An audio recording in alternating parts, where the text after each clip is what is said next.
So Southern Maryland Audubon welcomes you to Winter Sowing, how to grow your own natives for birds and beauty. Thank you so much for joining us. I'm Molly Moore. I'm the president of Southern Maryland Audubon, and I'm going to take you step by step through winter sowing and show you some of the great combinations of native plants that you can grow for birds. Southern Maryland Audubon has free presentations on the first Wednesday of most months. You can get the Zoom link by signing up for our Osprey newsletter at the bottom of our homepage, southernmarylandaudubon.org. If you're not a member, that's okay, but we would more than welcome you to join us in supporting and protecting birds. You can do that on our website as well. As I mentioned, I'm president of Southern Maryland. I'm also a Charles County Master Gardener and a Maryland Master Naturalist with the Nanjemoy Creek Environmental Education Center in Charles County. In my previous life, I was a reporter and a foreign correspondent for the Washington Post for nearly 30 years. I spent just over a decade as a communications consultant to the National Audubon Society, Environmental Defense Fund, and other conservation groups. I'm a beekeeper, and I've been a birder since I was about 8 years old. But as they say, enough about me. Let's go on to the show. We all want to grow more natives, right? For birds, beneficial insects, wildlife, and of course for beauty. I'm sure many of you are familiar with the work of the University of Delaware's Professor Doug Tallamy. He believes we can turn all of our yards into a miniature national park. His research in suburban Washington, D.C. revealed that it takes 9,000 insects and caterpillars to raise one brood of baby chickadees. The vast majority of insects that chickadees and other songbirds need to support their young can only be found on native plants and the native trees that they've co-evolved with. Planting exotics and non-native plants can turn your yard into a food desert for birds. Take this example he researched. If you're going to plant one tree in your yard and you have the space, make that tree an oak tree. Native oak trees host the caterpillars of over 550 species of butterflies and moths. By the same token, the ginkgo tree, which you see a lot of around because they have those pretty yellow leaves and it's one of the oldest existing trees on the planet, support maybe 5 butterflies and bees and moths. But we all know that native plants can be really expensive to buy, right? So fortunately, we have an answer for that. It's called winter sowing. It's a cheap and easy way to grow your own natives from seeds. They're planted in the dead of winter in recycled plastic containers. These on the screen are 3 of my very favorite winter sown natives: cardinal flowers, wild bergamot, and spotted bee balm. And they cost only pennies to grow.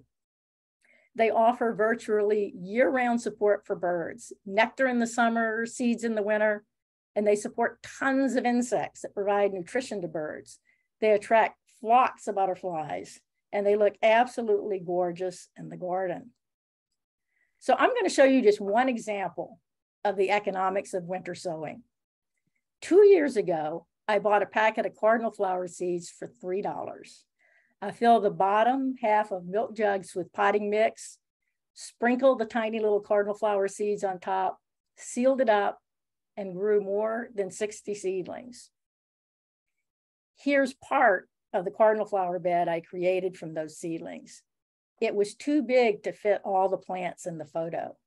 To buy 60 of these plants at a nursery would have cost a budget-busting $390. They cost me $3 plus a few scoops of seed starter mix.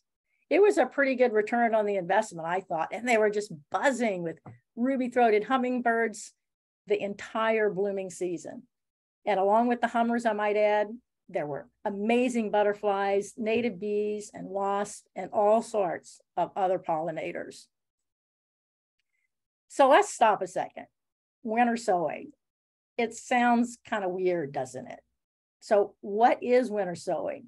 And how do you get from a milk jug in December to a thriving summer garden full of birds and pollinators? Winter sowing is the easiest way to grow native seedlings outside of nature's own self-seeding. In the middle of winter, you plant seeds in a container with a hole in the top, you punch holes in the bottom for drainage, and you wait for them to sprout.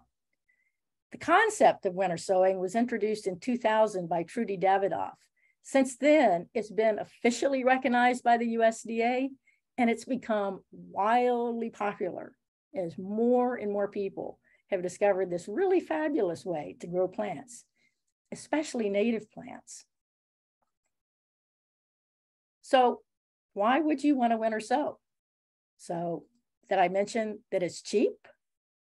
Plus, the whole process is based on recycled containers. Milk jugs, plastic fast food boxes, lemonade jugs. If it allows for condensation, you can use it. Winter sowing is incredibly easy. You don't need any special skills, and kids especially love winter sowing and watching their seeds sprout and grow. It's really fun. It lets you get your hands dirty in the dead of winter when the rest of your garden is sleeping and the days are short and dreary. And what I especially love are there are no hard and fast rules. Experiment, use your imagination, see what works for you, just like you do any style of gardening. And one of the very best parts of winter sowing is you can grow so many more varieties of native plants and veggies and other plants that you can't find in a local big box store or even our local nurseries. Take sneezeweed. This is a great plant if you have deer and rabbit problems. They tend not to eat it because, in fact, it's toxic to them. So if deer and rabbits are eating your black-eyed Susans and orange coneflowers, sneezeweed could be an excellent substitute, but you really don't see them for sale a whole lot. In the summer, the pollinators love them. In the winter, they're natural bird feeders for finches and other birds. And by the way, they don't make you sneeze unless you shove the seed heads up your nose. So Baptisia, a false indigo, is a fabulous spring plant with big spikes of purple flowers and they turn into these exotic black seed pods in the winter. They're really hard to find at plant stores. I also winter sowed 3 varieties of okra that produced all summer long. And I grew asparagus, which was much more healthy than the dried up bare roots you normally have to order by mail. And there are some great practical horticultural reasons for winter sowing, especially when it comes to natives. Winter sowing provides great benefits for planting, for growing, and transplanting seeds and seedlings. So planting seeds in containers rather than directly in the ground protects them from being washed away, from drying out, or from being eaten by the birds that we all love. It also eliminates competition from weeds. We've all planted seeds and our beds are our pots, and then we've been unable to tell the tiny flower seedlings from the weeds sprouting in the same pot, right?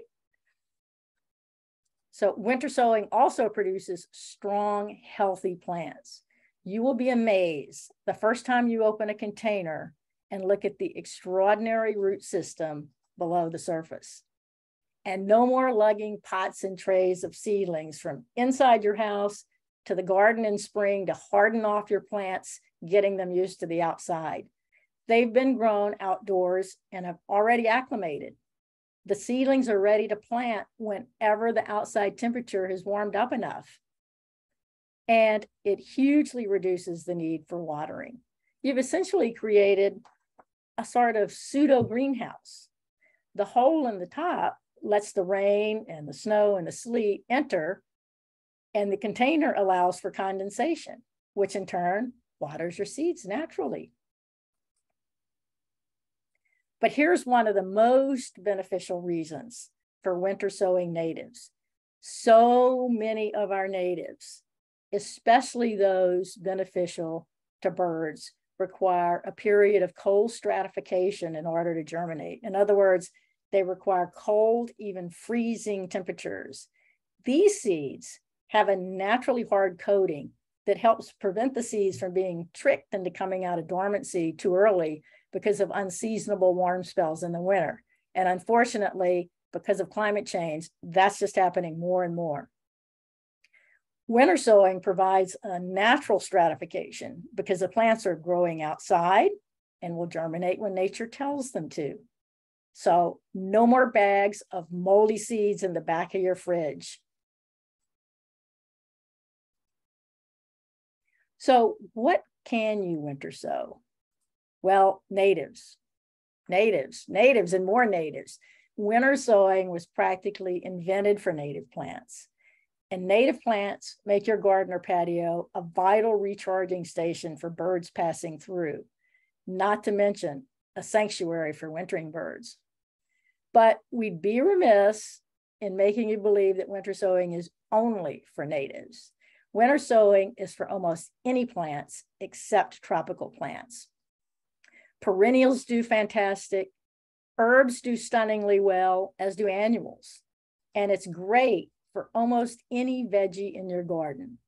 You're only limited by your vision for your garden and maybe your space for jugs and containers. So when do you start sowing? Because winter covers a really long time, right? Well, different seeds do a little better if planted at different times during the winter. It's recommended that you wait until at least the winter solstice of December 21st before you start any planting to discourage plants from germinating during unexpected warm stretches. So any plant that needs cold stratification should be planted in the heart of winter, December, January, February at the very latest. They need those really cold temperatures to germinate.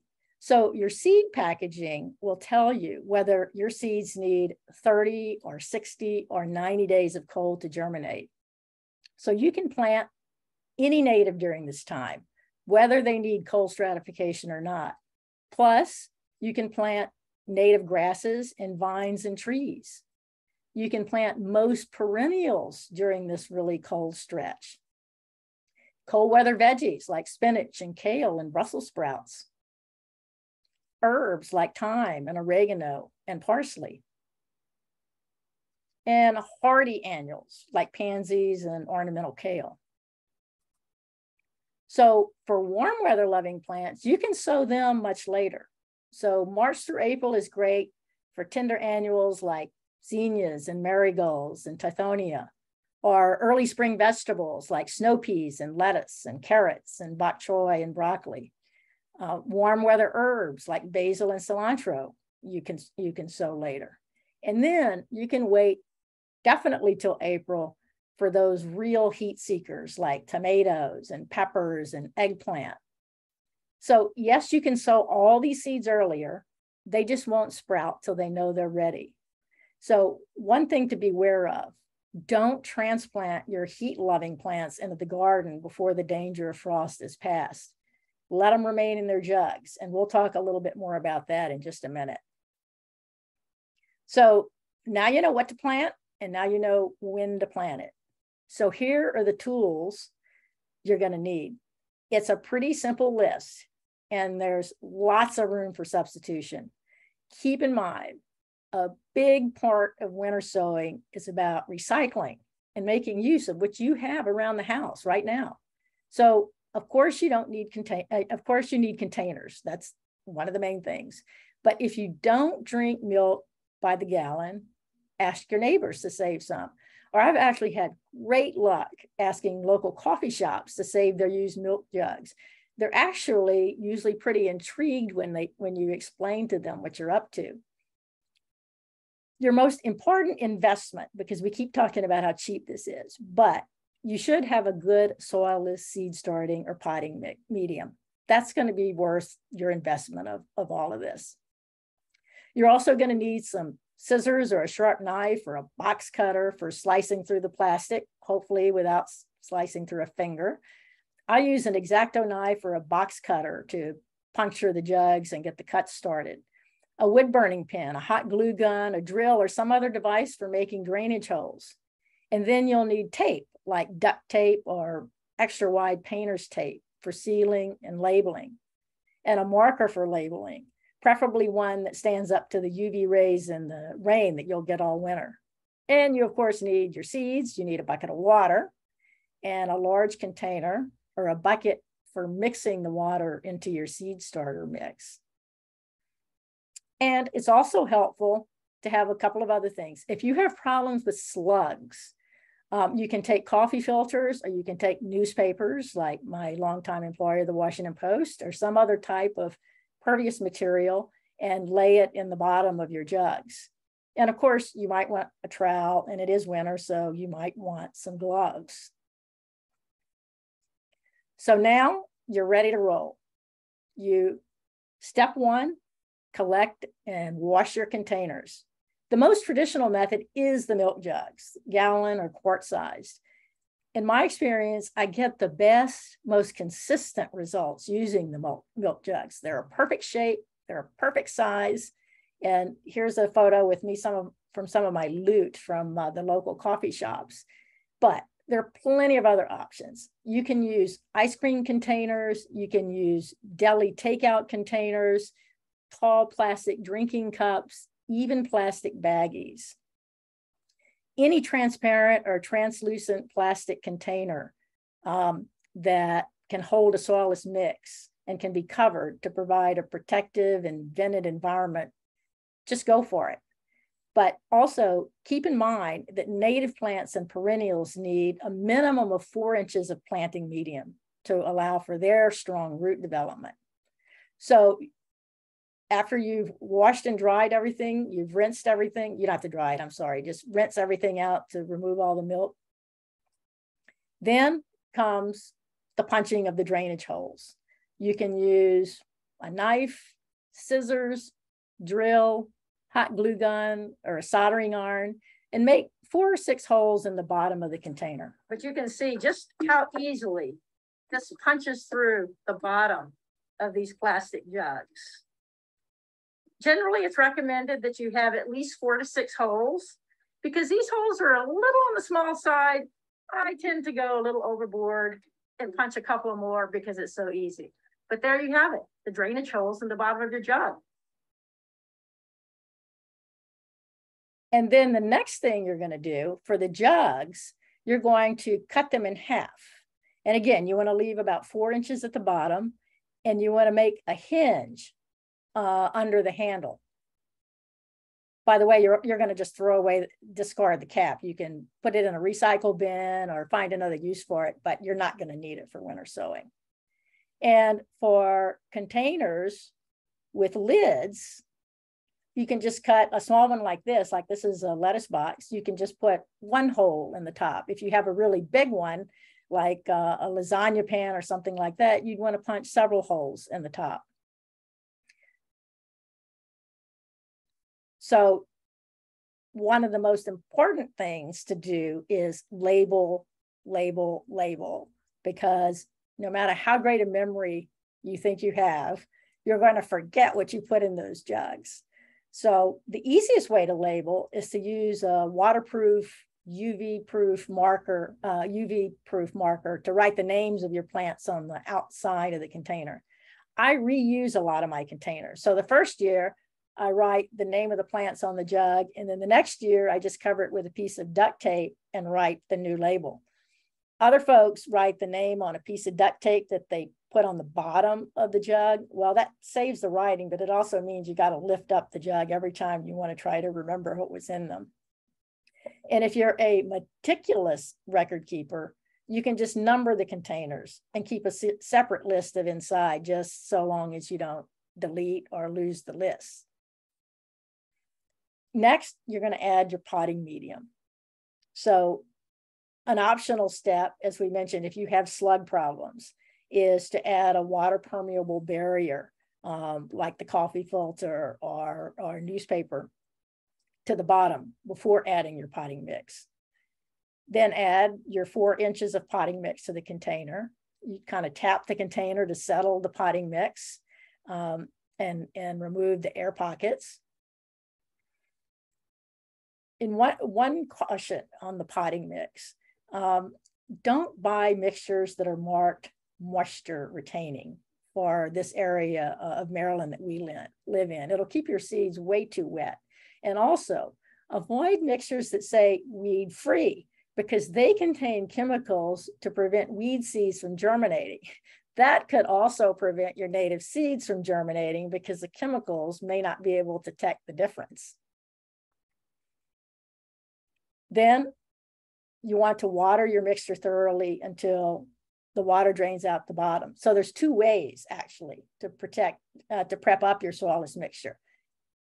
Adding the water here, or the method that I actually prefer is to dump all the soilless mixture into a wheelbarrow or a cement mixing tray and then add the water. You mix it up until the mixture is thoroughly damp but not soggy, and then you scoop it into the individual containers. I just find this provides better moisture control and consistency in the dampness of the potting soil or the seed starter mix that you're using. So now comes the fun part. It's time to plant your seeds. So it's best to plant only one type of seed per container because seeds don't germinate at the same time. And let's be honest, a lot of them look just alike when they first germinate, and it's going to be very difficult to tell what's what. So at this stage of the game, if you haven't marked your container yet, now's the time. Can't stress labeling enough. For tiny little seeds like cardinal flower seeds and others, it sometimes helps to mix them with some coarse sand or some vermiculite to keep them separated and more evenly spaced when you sprinkle them over your mixture. For larger seeds, just follow the instructions on the seed packet for how deep to plant them. But one note on seed packet instructions: ignore the directions on the seed packets except for the planting depth and the sun requirements for germination. The when to plant on a seed packet is for direct sowing outside or for indoor seed starting. It does not apply to winter sowing. So here you see the results of two different methods for planting your seeds. For larger seeds, are those that you know will transplant individually. You can space them apart, as the photo is here, where you see the large plants that have good space between them. For small seeds that do well for mass planting, you can just sprinkle them over the soil. This is called the hunk of seeds method. And then when it's time to plant them, you just literally, you kind of cut them in squares like a brownie.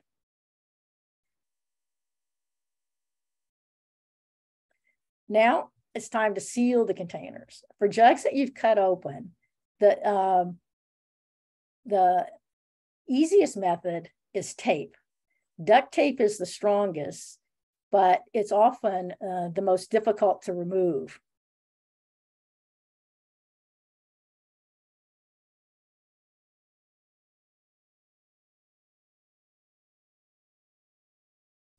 So then, what about the care of your jugs and the containers now that you've planted them and closed them up? So be sure you've removed the caps on your jugs or repurpose them for something else, or put them in the recycle bin. The whole idea is to let rain and snow into the containers through the winter. So put the containers in a protected area, safe from wind and pets and wild animals and young children and clumsy adults. And don't forget, again, don't put the caps on the jugs. Repurpose them for something else. Then put your jugs and containers in a part sun or part shady place. Sun, but not excessive sun, promotes condensation inside the jug. So you want to monitor your containers. You want to keep the mixture wet, but not waterlogged. If there's condensation on the inside of your container, like these you see here, you're probably in good shape. If we have a prolonged period without precipitation, you may need to water through the mouth or the top of the containers. A spray bottle is an easy way to water. Or you can also set the containers in tubs for a few hours so that you can just water them from the bottom. But if you see algae starting to grow, it means the mixture's too wet. So not to worry, you can open your containers to let them dry out for a day or two. Just then be sure to reseal them or they'll dry out too much. Now comes the hard part, the waiting for germination. They'll sprout when nature tells them to.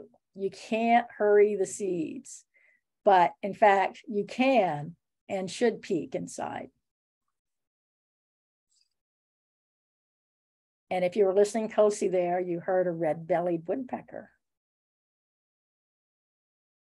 So spring approaches, you've peeked inside and your seeds have germinated. Now what? The first set of leaves you're gonna see, like these tiny ones here in this picture, they're gonna excite you, and they should, but they're not real leaves. They are cotyledons and are actually part of the seed or the embryo of the plant. So leave your babies undisturbed until you see a set of true leaves develop. The key thing to remember is to trust the process. Mother Nature knows when to awaken the different seed varieties after they've been exposed to the winter elements, and then spring for the right amount of time. If your plants are growing quickly before it's time to transplant and we get scorching hot spring days, you can open the containers and put them in a shady spot so they don't burn inside their little greenhouses. By the same token, if you've opened them up and we get an unexpected freeze, you can simply pop the top back on or cover with a row cover or a blanket.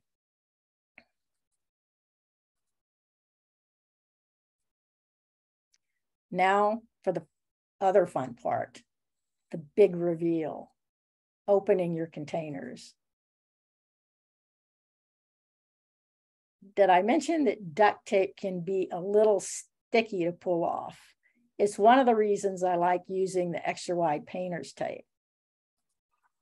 You might also discover some surprises inside your jugs. Despite your best efforts, some seeds do go astray, like this lettuce seed that found its way into the basil jug. Or if you look closely here, you'll see this little frog that had burrowed under the potting mixture and popped out to greet me when I opened the lid. This was in an aluminum lasagna pan, a little shallow for natives, but it was just right for these marigolds. The frog, by the way, decided to live in my raised bed garden all summer, and he was a great little companion. So the weather's warmed up. The last frost day is approaching. It's time to transplant the seedlings. As in all gardening, there's plenty of subjectivity on when it's time to plant.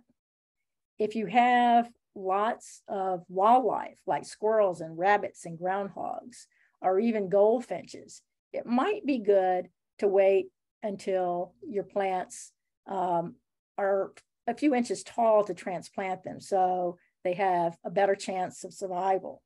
Or you can transplant them into pots so they can grow even larger, like this cardinal flower in this picture before you move them into a bed. So natives are more forgiving than tender annuals. They can usually take sudden cold snaps in stride. Not so with your tender annuals and hot weather veggies. We don't recommend transplanting them until the last frost date for your agricultural region. Here in Central and Southern Maryland, that's around Mother's Day in early May. When you decide the time is right to transplant, open the containers to acclimate for 2 or 3 days, if you haven't already opened them.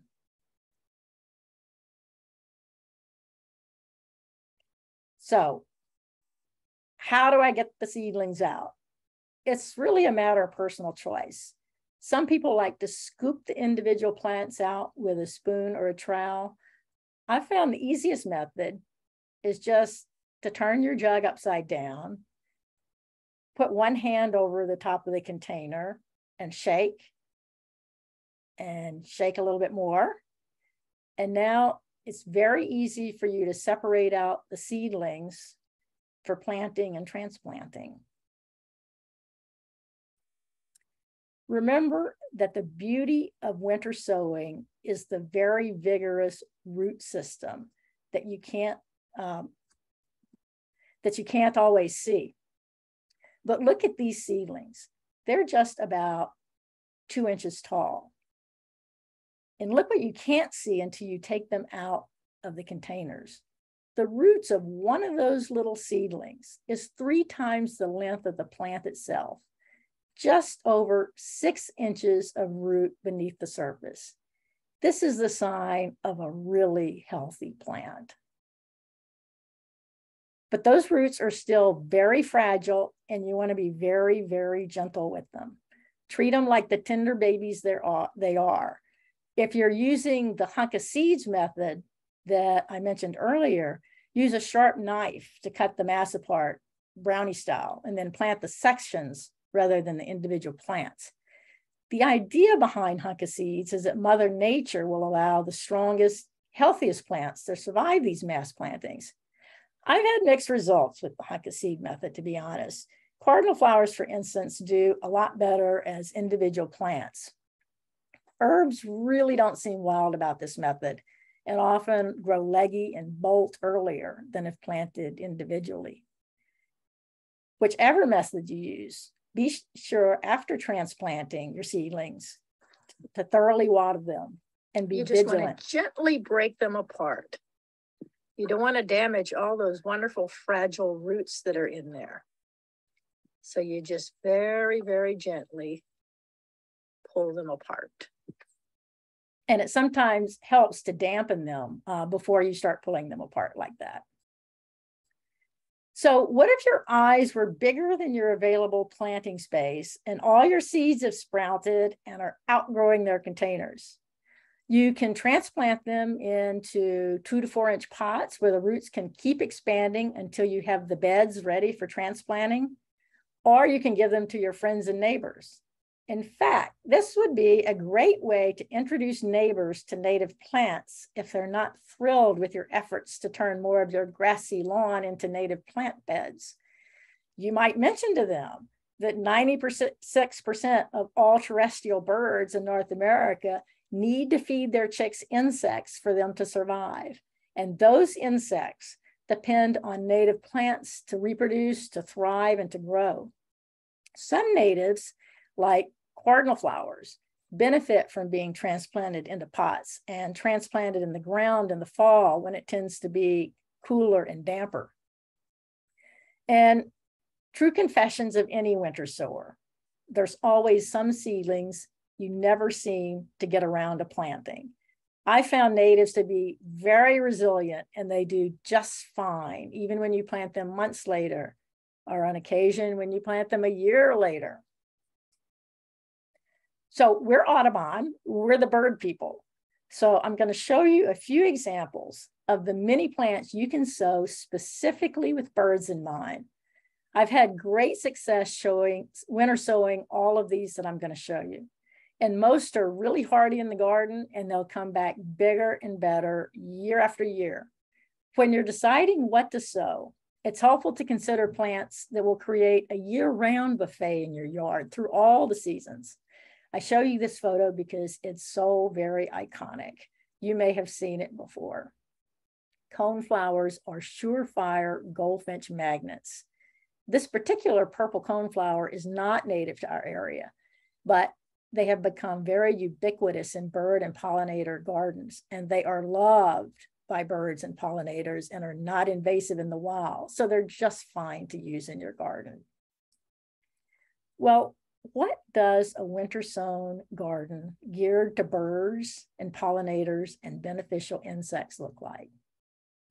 Here's a garden I started last year from winter sown plants. This was last August.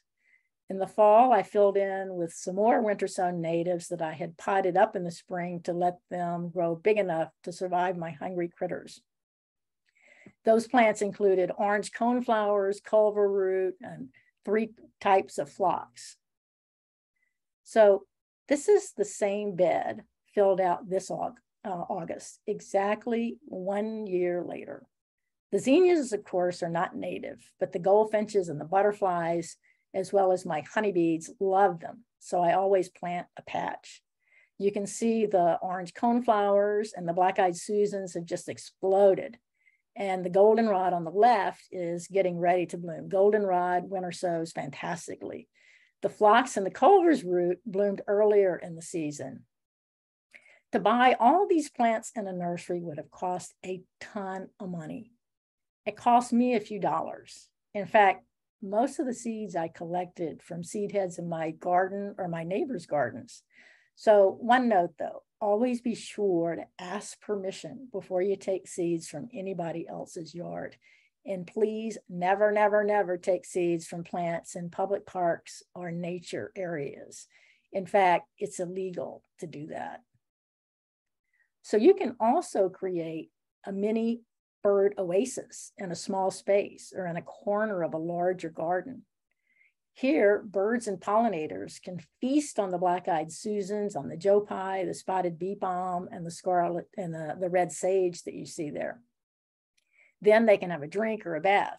So red sage is not native here, but it's an annual that really helps sustain hummingbirds in the late summer and in the fall, and it's not invasive in the wild. It's also not tasty to most deer and rabbits, so it can be a nice filler in your bird oasis if the mammals are beating your birds to the punch. So who doesn't love hummingbirds? If you want to support hummingbirds throughout their stay here in Maryland, you have some great native choices. Start with the wild columbine in the early spring when the first hummers arrive from Central and South America. They are usually exhausted and pretty emaciated looking from their long flights over hundreds of miles. Then bee balm kicks in when it's time to support them as they're beginning to build their nest and lay their eggs. And finally, the wonderful cardinal flower will sustain them in late summer and help them bulk up for the long flight back south. So all of these you see here have been winter sown and are just really great and easy to winter sow. So as we mentioned, having a succession of offerings in your garden is great for birds. These are great summer combos for both birds and pollinators. Up in the corner, you can see the seed heads of the wild bergamot, which has just finished flowering for the summer. And about that time, the cardinal flowers will start their run. Then you have the deep purple New York ironweed chiming in. This bed is alive with hummers and butterflies and native bees and wasps all summer long.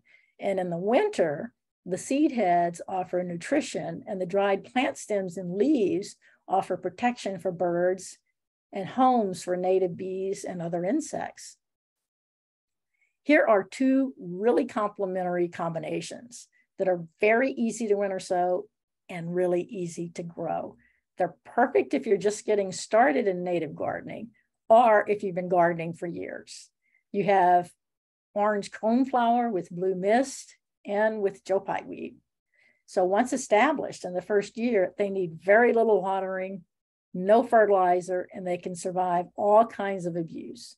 And every year they just keep expanding to fill your bed or give you new plants to put elsewhere to give friends and neighbors. They're the closest you're going to get to maintenance-free gardening once you get them started. So here we've zoomed out to the full border. Again, it's been planted for a succession of blooms from early summer into the fall. Earlier in the summer, the Culver's root and the hyssop and the phlox were blooming. And now moving toward the end of the summer again, you see the coneflowers, the blue mist, the Joe Pye weed. And this garden makes a safe haven and a great B&B for our wintering birds when the leaves and the stems die back in the fall. So be sure to leave them standing all winter long. So when you're deciding what to winter sow for birds, be sure to look beyond that pretty flowering stage. As we head into fall, don't deadhead your flowers or cut back your grasses. Those seed heads are nutrition for birds all winter, and their dried stems provide shelter from foul weather and predators. So wait till mid-March to cut them back in the spring. So solidago, goldenrod, and asters support the highest number of butterflies and moths of any native flowers in America. Here you see these beautiful goldenrod. And you're going to see it just teeming with small bees, sweat bees, wasps, and dozens of other insects.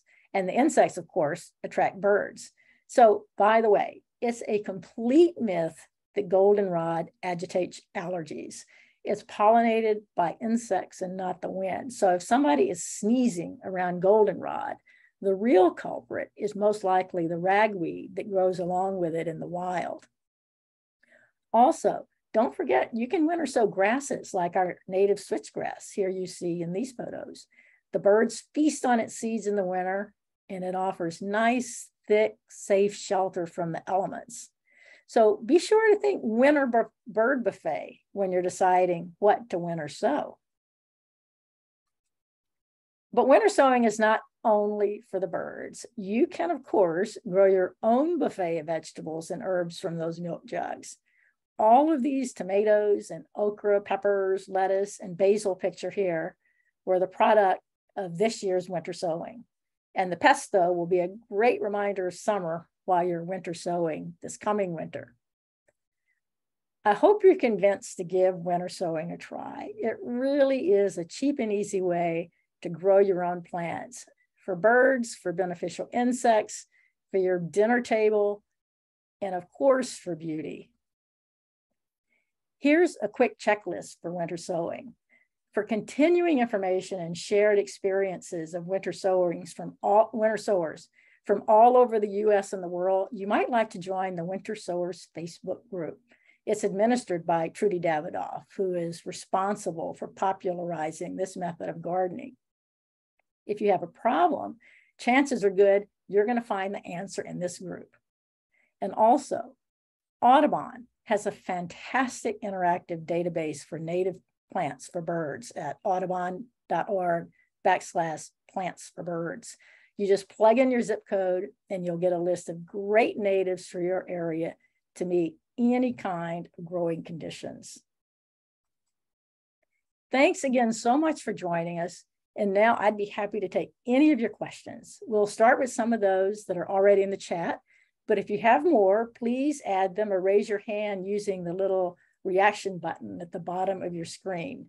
And John has been monitoring the chat box, and I'm ready to take some of those questions. Great. Thanks, Molly. I hope everybody can hear me.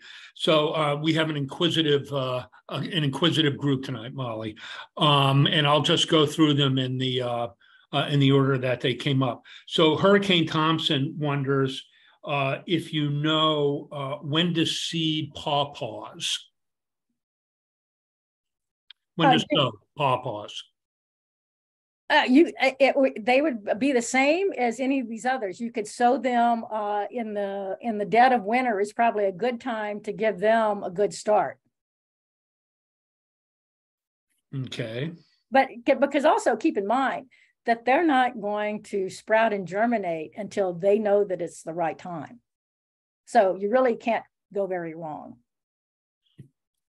Carl asks if you can recommend a good starting mix that is okay for a seed starting mix that's okay for an organic garden. Yeah, a really fantastic one is called Pro Mix. You can order it online. You can get it at nursery stores, commercial nursery stores. We have an Amish community nearby, and the gardening stores there sell it. And again, you can order it online. Sometimes the big box stores carry it. And it's one of the best, it's probably the best medium I found. And it's the one that I consistently go back to using. It's called Pro-Mix. So along those lines, somebody asked if you can repeat what it is that you should avoid in the potting mix. Sure. Anything that says moisture retentive, water retention, water retentive, because that's going to make your mix too soggy, and it can rot out your seeds. And then the other thing you want to watch for is you don't want mixtures that have weed control, or kind of any kind of weed suppressant, because the chemicals that are suppressing those weeds aren't going to be able to tell the difference between the weeds and your native plants. Okay. And what seeds can and should be planted as hunk of seeds? So again, this is kind of experimental. I've had good luck, for instance, planting thyme as hunk of seeds. But for instance, chamomile hates to be a hunk of seeds. They want to be individual. You can plant goldenrod and rudbeckias, and they'll just sort of use Mother Nature to weed out the strongest ones. So again, some of it is just the difference of where you end up planting them outside, depending on the growing conditions where you are. A lot of people do almost everything hunk of seed, and they don't mind that only one plant maybe in the 10 germinates. So some of it also is a question of, do you want to sow your seeds more judiciously, or do you want to put a big handful in the jug and see how many come up and see how many you can get out of it? And anything specifically about zinnias?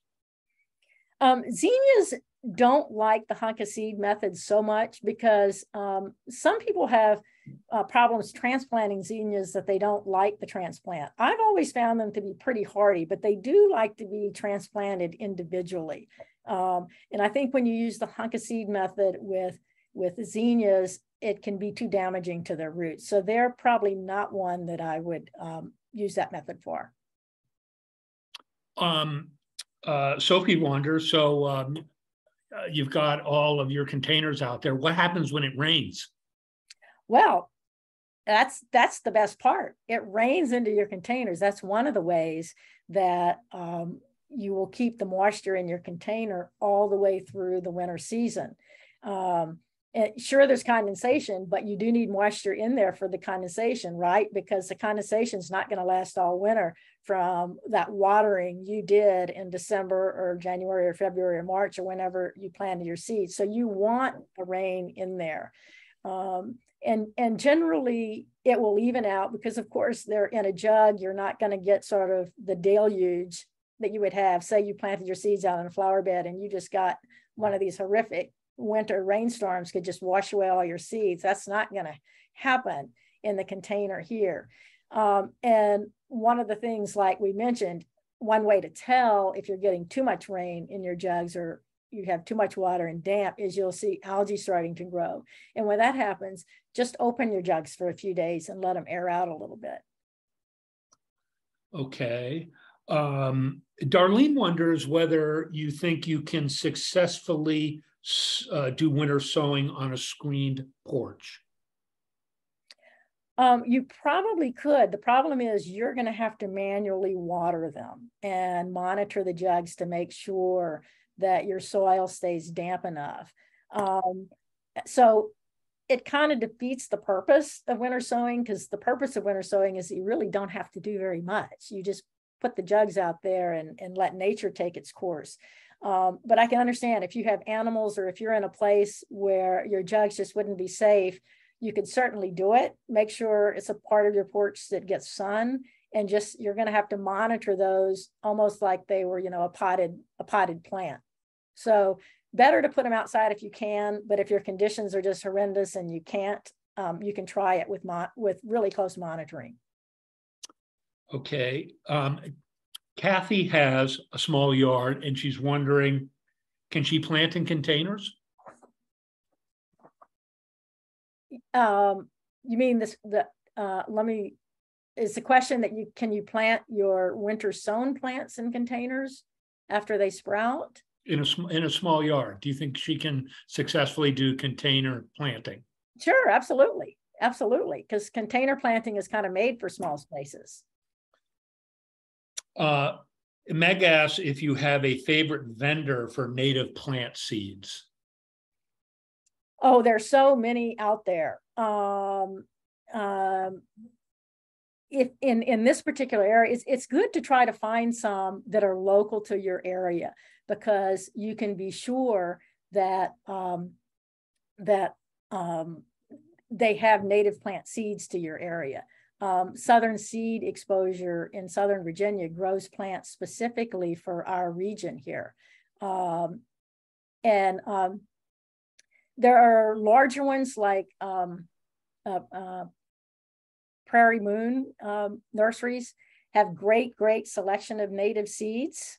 You have to be careful because they're native seeds for people who buy them out west in the mountains and up in the Northeast and the Northwest, and that aren't native. You have to really be sure that they're native to your area. But one of the great things that this seed company does is it gives you a great rundown on every plant, and it tells you where it's native, and it shows you a little map of where it's native. So just be really careful to order seeds from them that are native to your area. Okay. Another participant says that they're not familiar with soil-less potting mix, and he's wondering if you can explain that, and will regular potting soil not work? Oh, that's a great question. So most potting soils that you buy as potting soil or soilless mixtures, and all that means is they're not using things like compost or garden soil in the mixture. It's things like vermiculite and perlite and coir and sphagnum. There's not actual soil or what you would know as dirt in there, because it can get way too wet when you're planting seeds. So anything that you buy in a reputable store that says potting mix, you're perfectly safe with. Again, though, be really careful, because a lot of them do say weed control on them, and you don't want to get one that says weed control, because it will control your natives too in a bad way. Several people wonder if you have any recommendations for shade tolerant native plants. So there are all types of ephemerals that really do well in the shade, like ragwort and foam flower, and these tend to be more ground covers. I found actually that rudbeckias do pretty well in the shade. In fact, if you're worried about like your black-eyed Susans and others reproducing a little too much and running wild in your garden, plant some in the shade, and they won't grow nearly as thick or as big as out in the sun, but you'll have just these beautiful pops of yellow flowers. Also, ferns are fantastic for the shade, and you can winter sow any of our native ferns. They're great for, there's ferns that like dry areas, and there's ferns that like moist areas. So that's one thing you need to look at when you're looking at what you want to plant in the shade. Is it a plant that likes a lot of moisture, or is it a plant that wants dry conditions? Okay, along the same lines, somebody wonders, any recommendations for wet areas? So if you're looking for native flowers for wet areas, marshmallow, which sounds like marshmallow, and in fact it's where the Native Americans made candy from the roots, loves what's called wet feet, soggy areas, and they have they're related to the hibiscus, so they have these big beautiful white or pinkish flowers on them that they're really fantastic. If you're looking for grasses, switchgrass can stand wet feet. We have them growing along the riverbank in the sand in the river near our house. If you're looking for plants, button bushes, if you're looking for a shrub, can stand having a wet, boggy area. Also, the wild bergamot. I have a beautiful stand of it that grows in an area where water just stands all the time, and they seem to really thrive there. And let me not forget cardinal flowers. Cardinal flowers really have to have sort of a damp, constantly moist, really rich soil. Okay. Is there a good time to collect seeds from your own garden? This is from Sophie. Sure. And it would be late in the summer or early in the fall. You want them to have really dried out completely. And then you want to pick them. You can, one thing that I do for the cardinal flowers, you can pretty much tell when the seed pods are ready to be picked. They're just really dried out on almost any kind of flower, and they almost rattle. On a little seed like the cardinal flower seeds, I break off the stems and I put them in a paper bag and shake them up, and the seeds fall away from the from the pods that they're in, and they're just so super tiny that that's a great way to keep them and to keep from not losing them. The other thing, like your rudbeckias and the coneflowers, you'll just see when they dry out. So of course, this is the gardener's dilemma, right? You have these beautiful flowers out there, and you want the birds and the pollinators to come to them. So a lot of people, of course, deadhead their flowers to keep them blooming for the pollinators. The problem is if you do that to all your flowers, then you don't have a chance to collect your own seeds. And so, one solution might be to not deadhead all of them. And with natives, it's actually, of course, always better not to deadhead, to just let them stay and go to their natural state, because, of course, that's what makes the food for the birds in the wintertime. But the birds aren't going to mind if you go out there and pick a few of those off when they're really dried out. So the key is don't look at them on a rainy day. Wait till a dry day. And just make sure that your seeds are just very dried out, and that they come apart, they come out of the pod or the seed head or whatever really easily. And then you want to separate them, and you want to put them in a package, like a little paper envelope or something, and keep them in a cool, dry place so they don't get moldy before it's time for you to do your winter sowing in December. Any reason do you need to, other than the opening at the top, do you need to put holes in the upper part of the jugs? Actually, that's a great question, because if you have a jug that has a very tiny top to it, it's a good idea to occasionally, to slash some holes around them. Or the other thing, if you're having problems with the jug kind of drying out because there hasn't been much rain, or you haven't been watering them enough in the springtime, you can also punch a few extra holes in the top. It'll never hurt. You don't normally have to do it unless you have sort of an oddly shaped jug where very little is going to get in a tiny hole. But something like a milk jug, the size of that hole is plenty big enough to let the rain and the precipitation get in. Several people are wondering what the best base is to put the jugs on, whether soil or rock, or a bed of straw or stone. It can be all of the above. If you have slugs, one of the things that I found helpful to do is I just took some old boards and laid them down and put the jugs on top of the boards. And that works great. That kind of keeps everything, slugs and everything else from getting in.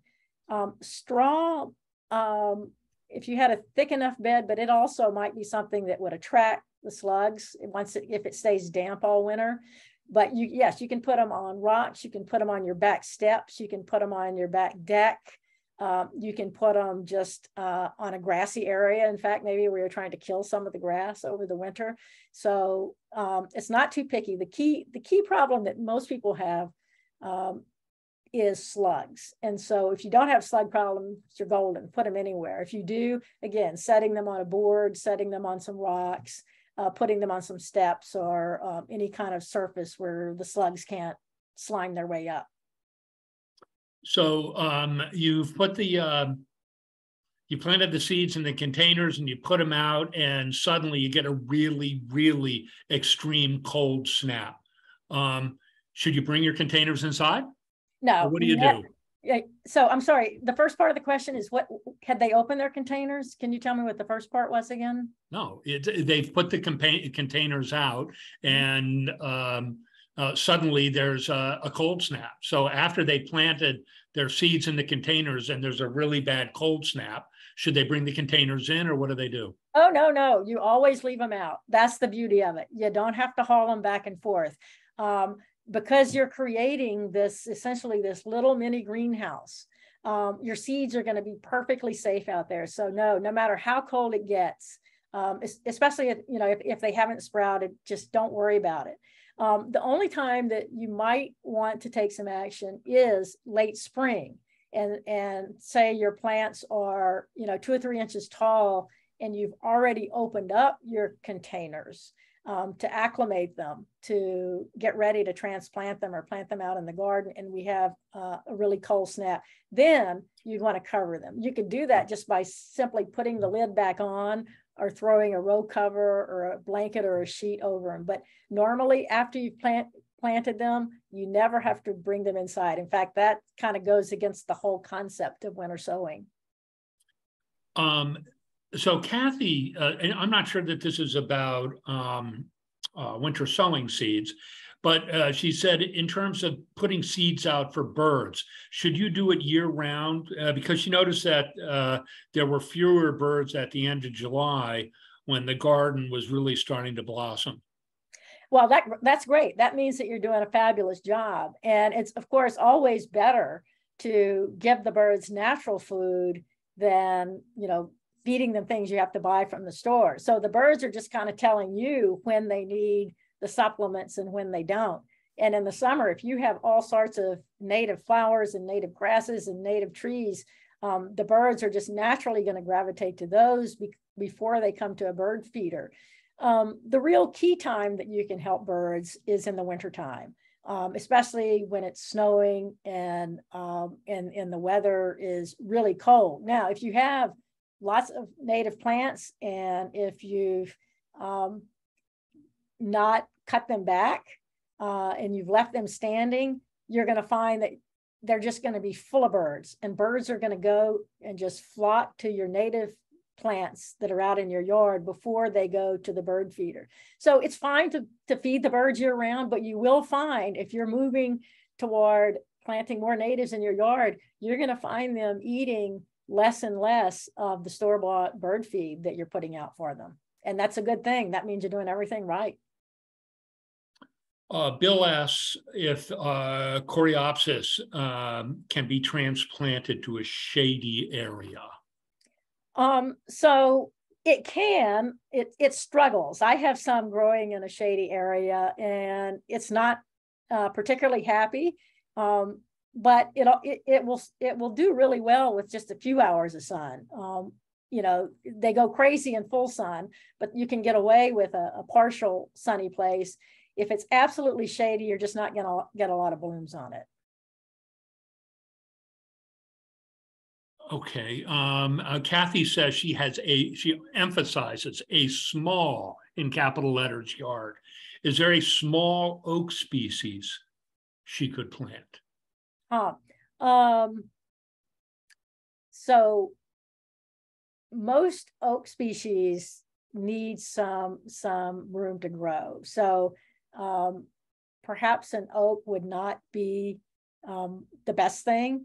A great tree could be a sweet bay magnolia, which doesn't get huge. It's not like the southern magnolias you see. It's a wonderful local native tree. You could also go for shrubs like a button bush that would work well in a small space. Redbud trees are you can keep them to a regular size, but sadly I would probably recommend it against an oak tree. Sadly. Yes, Darlene mentions maybe a serviceberry. Yeah, absolutely. Serviceberry would be great. And then there's all sorts of wonderful native shrubs like clethranifolia and sweet pepper that you can plant that would be great for small areas. It doesn't have to be a tree. So that covers all of the questions that are in the chat box. And I apologize. I mean, if anybody's raised their hand, my machine is not letting me see it. So if anybody's got more questions, you can use the chat box, or I hate to say everybody just go ahead and unmute yourself, but go ahead and unmute yourselves if you've got a question that we haven't answered.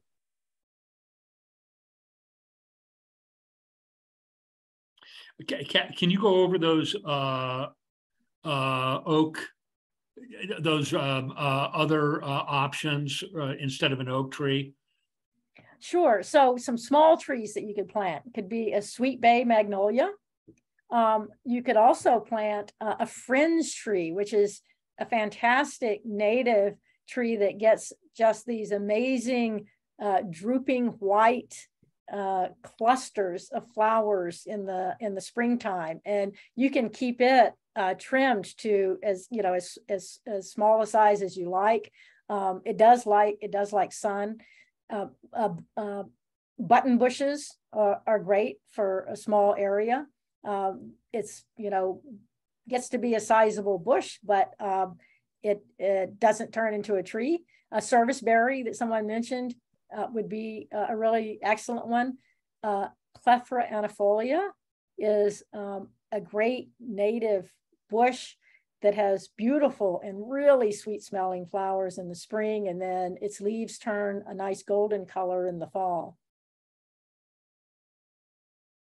And again, a great place to go for ideas is audubon.org/plants4birds. And you plug in your zip code and you say you want trees or bushes or flowering perennials, and it will give you a list and tell you what kind of conditions that plant needs to really thrive. So it's a fantastic resource in trying to decide what you want to plant. So there's a new gardener here, and he's wondering what the best way is to contact master gardeners in the area for guidance. So every county in Maryland, in fact, every county in the country has a cooperative extension service, and it's associated with the big land grant university of your state. In Maryland, it's the University of Maryland. So you could just Google University of Maryland and master gardeners, and it will take you to their state master gardener page, but also Google whatever county you're in, Charles County Master Gardeners, Montgomery County Master Gardeners, and it'll take you to the site. Be sure that you're seeing a UMD, University of Maryland.edu site. And that's kind of a good guideline for new gardeners and old. The Master Gardener sites have fantastic information and it's very localized for your plants. But if you're doing research on what to plant, always try to look for a site that is an .edu or a .org site, because these are the science-based sites. They're not commercial. They're not trying to sell you something. Most of the .com, there's a lot of good .com sites, yeah, but also there's usually they're trying to sell you, a certain type of plant, or they're plugging a certain type of way of doing things. So the .edu and the .orgs are your most scientific, your best, your most reliable sources for learning about any kind of plants or gardening.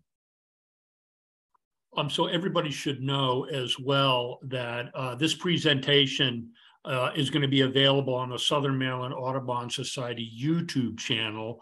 And there are other older past presentations on that channel as well for those of you who are new participants. Any other questions out there? I think that's about it, Mo. Hey, well, thank you all so much for joining us. It's just been a pleasure talking about natives and birds with you. And as John said, this will be posted in the next couple of days on our website, southernmarylandaudubon.org. And you can also check out there all of our past presentations, and because you signed up with us through the Osprey newsletter, you'll get notices for all of our future presentations. We do presentations on birds, plants, all types of native Maryland wildlife. So thanks again so much for joining us. It's been a pleasure being here with you. Good night, everybody.